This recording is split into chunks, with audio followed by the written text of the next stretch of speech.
Bonjour, aujourd'hui nous sommes dans les studios de Express Yourself qui ouvre sa première série d'émissions qui s'intitule Express Yourself Culture. Et nous accueillons aujourd'hui Lydie Montac. Bonjour Lydie. Bonjour Philippe. Nous accueillons Lydie Montac qui est une jeune auteure. Pour elle aussi c'est une première puisqu'elle vient vous parler de son livre 48 heures d'une vie. Lydie, une première expérience. Qu'est-ce qui vous a pris de passer à l'écriture comme ça? Alors déjà, depuis que je suis toute petite, j'aime écrire et j'aime lire. Donc j'ai commencé à écrire il y a 3 ans, pour moi personnellement. Et l'année dernière, pendant le confinement, j'ai repris mes écrits et j'ai eu envie de perpétuer en fait cette écriture.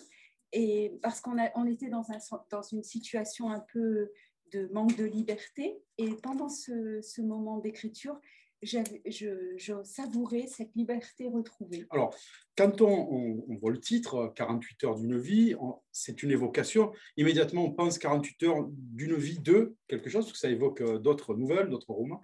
Et là, au fond, c'est une histoire qui pourrait sembler banale, une histoire d'une femme, on va dire, comme vous le dites vous-même d'ailleurs, normale. Elle l'est.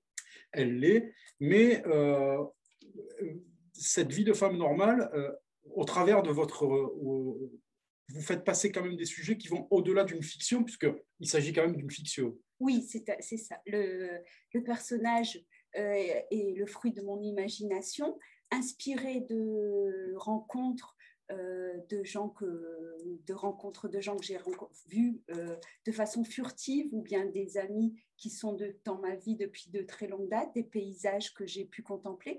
Et en fait, j'ai conjugué en fait la fiction et l'imagination. D'accord, parce que 48 heures de la vie d'une femme, en fait, on peut imaginer que les choses vont aller très vite, mais au fur et à mesure qu'on déroule cette histoire et qu'on rentre dans le récit, on découvre à chaque page, il y a une fenêtre, une porte qui s'ouvre sur une vie de femme normale, mais vous n'êtes pas une militante féministe, mais on sent quand même qu'il y a une part d'engagement dans ce que vous décrivez de votre personnage qui s'appelle Victoire. Victoire, oui, c'est clair.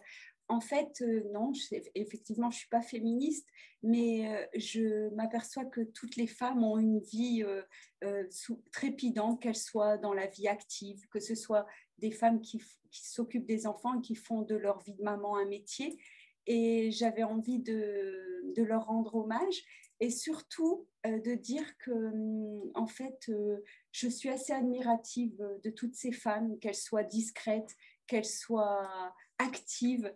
Et en fait, j'aimerais qu'elles se retrouvent toutes un peu dans mon livre. Donc, c'est pour ça que je leur ai... Oui. C'est moi, mais c'est toutes les femmes en général. Je comprends, parce qu'en définitive, sur ces 48 heures, hein, excusez-moi, j'y reviens, mais dans ces 48 heures, il y a à la fois une femme normale, enfin, quand je dis normale, une femme qui vit en couple depuis longtemps, qui a une vie de famille établie avec une maison, etc., qui est descendue dans le Midi d'ailleurs, oui, puisque vous êtes originaire du département du Nord, oui, de la France, et puis tout bascule. Oui. Alors, tout bascule pour une autre vie, et en fait, on découvre dans la deuxième partie de l'ouvrage qu'il y a une autre femme qui renaît, on va dire. C'est ça? C'est ça, mais en fait, c'est une découverte aussi de moi-même, en fait. Je pense que toutes les femmes... et même peut-être les hommes aussi, il nous arrive quelque chose dans la vie, un événement agréable ou désagréable, mais on se surprend à découvrir une autre personne. Et moi, c'était une rencontre avec Victoire. D'accord.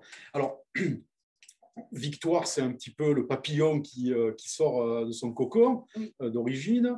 Alors, on sent qu'il y a un rythme dans votre écriture, parce que ce qu'il y a d'intéressant, c'est que le roman n'est pas très, très épais, mais il est très intense, par contre, parce que on sent que vous êtes passionné par la course à pied, oui, que vous êtes sportive, que vous êtes passionné par la course à pied, et qu'il y a, au fur et à mesure de votre récit, on sent comme une respiration, c'est-à-dire que il y a la respiration qui manque, on se dit, est-ce que dans ce roman, dans cette histoire-là, dans cette fiction, ce personnage qui est Victoire va trouver son second souffle, puis on s'aperçoit qu'il y a une analogie entre votre jogging, quasi quotidien, et puis votre forme d'écriture. Exactement, je trouve que c'est très complémentaire.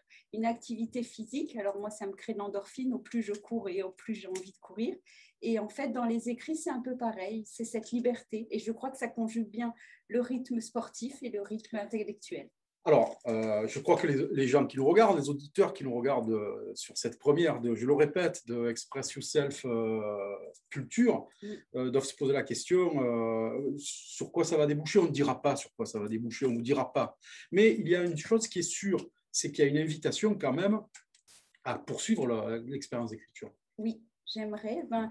C'est comme le sport en fait. J'ai commencé à courir 10 minutes, 20 minutes et au plus je courais, au plus j'avais envie de courir et l'écriture, ça me procure exactement cette même sensation. Je me suis arrêtée parce qu'il fallait bien trouver une fin à cette nouvelle et en fait, j'ai à nouveau envie d'écrire et envie de m'associer. Enfin, je trouve qu'en plus, c'est très intime et ça crée. Enfin, ce que j'espère, c'est qu'il y ait une espèce de complicité entre le lecteur et moi et qu'on pourra échanger peut-être au gré des... Ce livre va être disponible. Comment se le procurer? Alors, là, pour le moment, il est encore chez l'imprimeur. D'accord. Et je vais prospecter auprès d'éditeurs, mais celui qui est curieux et qui veut se le procurer pourront aller sur ma page Facebook, Lydie Montac. Et sinon, j'ai créé aussi une boîte mail qui s'appelle victoire48heures@gmail.com et je serai ravie d'avoir des commandes et des gens qui veulent m'écrire, me lire. Eh bien, Lydie Montac, merci beaucoup. Merci. Bon courage pour la suite. Merci pour cet ouvrage qui est un hymne, hein, on va le dire, c'est un hymne pour les femmes qui se libèrent en fait. Merci Lydie, merci Express Yourself et à très bientôt. Merci beaucoup à Express Yourself, merci Philippe, à bientôt.